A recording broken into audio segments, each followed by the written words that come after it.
Katika shule ya sekondari Makiba, yani Makiba High School, iliyopo katika halmashauri ya wilaya ya Meru mkoani Arusha, miti iliyooteshwa kwa wingi na kunakishi mandhari ya shule hiyo inatumika sio tu kulinda mazingira, bali pia kuhifadhi mabango yaliyobeba ujumbe mahususi kwa wanafunzi, walimu na wageni wanaotembelea shule hiyo. Katika mazingira ya kawaida, juu ya shule salama ndio tunaizungumzia na kuipigia upato. Kwa namna gani tunaeleza umma juu ya kufahamu namna ya kuwakinga wanafunzi na kuwatetea hasa kuhusiana na swala zima la ukatili, basi tunaweka vibao hivyo mbalimbali ili kutoa ujumbe kwa watu mbalimbali ambao wanatutembelea.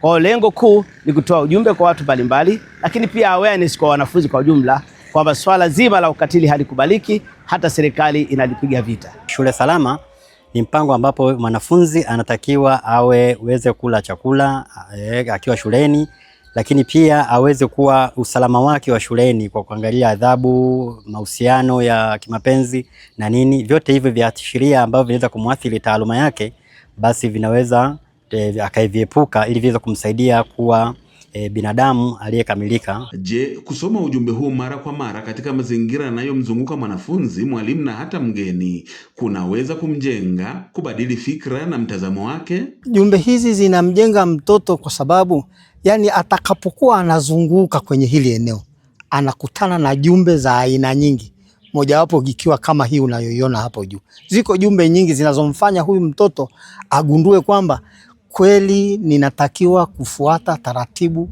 katika maisha yangu ya kusoma kwenye shule hii ya Makiba High School. Alafu hii inakuwa kama vile ni Biblia.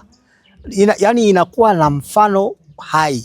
Mtoto anakuwa anaelewa kwamba ni nini nisifanye na nini nifanye, kwa sababu ni kitu anachokikuta kila siku.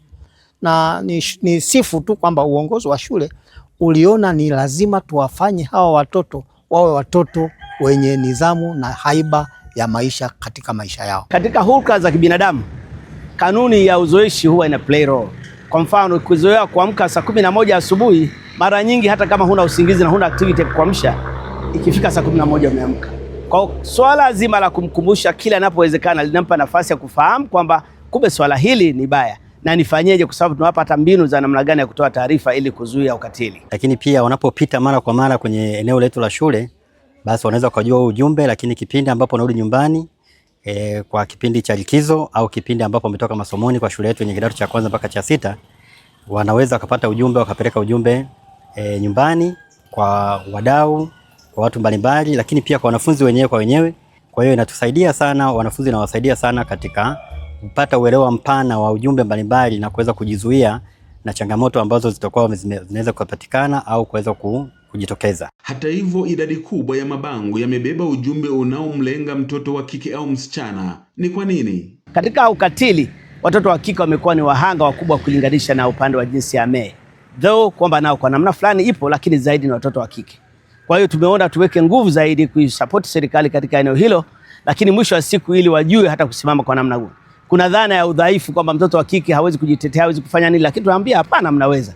Na nini cha kuatia moyo ni pamoja na mabango hayo ambayo yanahimiza kueleza haki zao za msingi na nini wafanye pindi inapotokea hali ya namna hiyo. Kama hili lilivyoandikwa, hedhi salama ni haki yangu kwa watoto wa kike. Hili ni somo kubwa, yani mtoto hatajificha. Atakapokuwa na matatizo ya kupata maeneo kama hayo, atakuwa ni mwepesi kujieleza. Naam, kumbe hata katika mazingira tunayoishi mijini na vijijini, tunaweza kuwa na jumbe mbalimbali za kutujenga au kutukumbusha mambo fulani badala ya kusubiri mlipuko wa changamoto.